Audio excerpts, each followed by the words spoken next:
नमस्कार। आज हम बात कर रहे हैं विनोद कुमार शुक्ल के उपन्यास दीवार में एक खिड़की रहती थी पर। हाँ।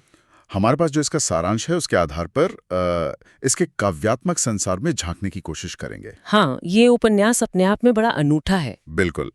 ये सारांश हमें बताता है कि उपन्यास का मूल भाव क्या है, भाषा कैसी है और कैसे एक बिल्कुल साधारण निम्न मध्यवर्गीय जिंदगी में भी गजब की सुंदरता छिपी हो सकती है। तो आज हमारा इरादा है कि इसके जो मुख्य विषय हैं, पात्र हैं रघुवर प्रसाद और सोनसी, और लिखने का जो खास अंदाज है उसे थोड़ा समझें। जी। कहानी तो सीधी सी है। एक छोटा कस्बा, एक कमरा और उसमें रहने वाले ये पति पत्नी, रघुवर प्रसाद गणित के अध्यापक और सोनसी। और वो खिड़की। हाँ वही। कहानी के बिल्कुल केंद्र में है एक खिड़की। हाँ। पर ये सिर्फ एक खिड़की नहीं लगती, कुछ और ही है। तो चलिए इसे खोलकर देखते हैं जरा। तो ये खिड़की, इसमें ऐसा क्या है? मतलब ये सिर्फ बाहर देखने का जरिया तो नहीं है, जैसा कि नोट्स में भी इशारा है। ये किसी चीज का प्रतीक लगती है। हाँ, ये सोचना बिल्कुल सही है। ये खिड़की महज एक खिड़की नहीं है। ये एक तरह का पोर्टल है, कह सकते हैं, उनकी अपनी निजी दुनिया का। निजी दुनिया मतलब जो बाहर दिखता है ना उन्हें, वो तालाब, कमल, चट्टाने, नोट से इशारा करते हैं कि वो शायद सिर्फ उनकी नजरों से ही इतना जादुई लगता है। अच्छा। तो ये खिड़की उनके आपसी प्यार और कल्पना की, वो जो उनकी साझा दुनिया है, उसका प्रतीक बन जाती है, जहां बाहर की दुनिया उतनी मायने नहीं रखती है। और रघुवर प्रसाद और सोनसी का रिश्ता, वो गणित के टीचर हैं पर संवेदनशील हैं, कल्पनाशील भी। और सोनसी वो एकदम सहज, प्रकृति से जुड़ी हुई।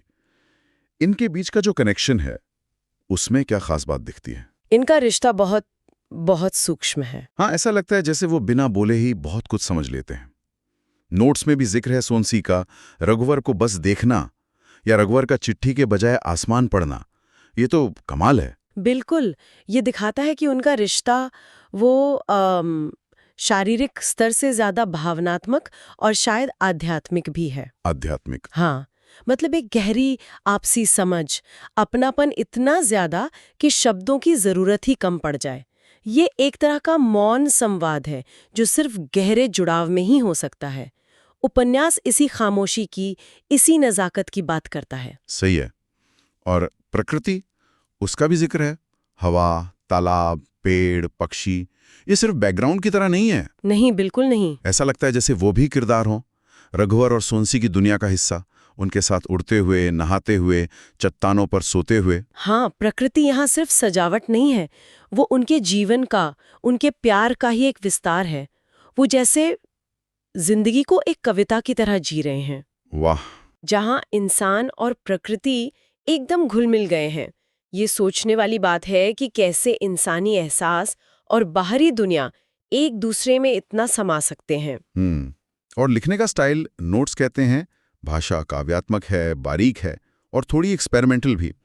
संवाद भी अनोखे हैं, जहां अनकही बातें भी सुन ली जाती हैं। ये कैसे होता है? हाँ, ये स्टाइल थोड़ा बहुत वो जादुई यथार्थवाद जैसा है। मैजिकल रियलिज्म जैसे कहते हैं। अच्छा। मतलब जहां रोजमर्रा की जिंदगी में कल्पना या जादू ऐसे घुल मिल जाता है कि वो सच लगने लगता है। जैसे आपने कहा, अनकही बातें सुन लेना, ये दिखाता है कि उनकी भावनाओं की दुनिया असलियत पर कैसे हावी हो सकती है। अच्छा। यही उसका एक्सपेरिमेंटल होना है। भाषा खुद उस अनदेखी महसूस की जाने वाली दुनिया का दरवाजा बन जाती है।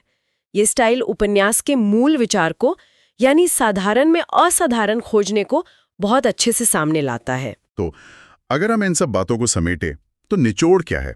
मुझे ऐसा लग रहा है कि ये उपन्यास हमें ये दिखाता है कि रोज की जो जिंदगी है, छोटे छोटे पल हैं, उनमें भी कितनी गहराई और सुंदरता हो सकती है। बिल्कुल। यहाँ कोई बड़ा ड्रामा या संघर्ष नहीं है, बस प्यार है, अपनापन है और प्रकृति के साथ एक सुकून भरी जिंदगी है। एकदम सही कहा। ये रचना पढ़ने वाले को भी जैसे एक खिड़की दे देती है दुनिया को, और शायद अपने रिश्तों को भी एक अलग नजर से देखने के लिए।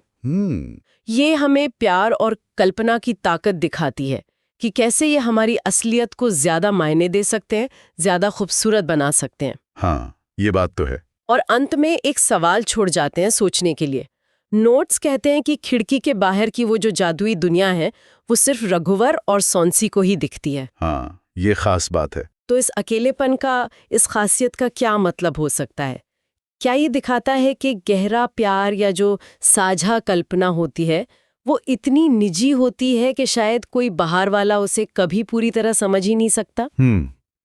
सोचने वाली बात है। इस पर सोचने से शायद हमें अपने रिश्तों के बारे में, अपनी कल्पना की ताकत के बारे में कुछ नया महसूस हो।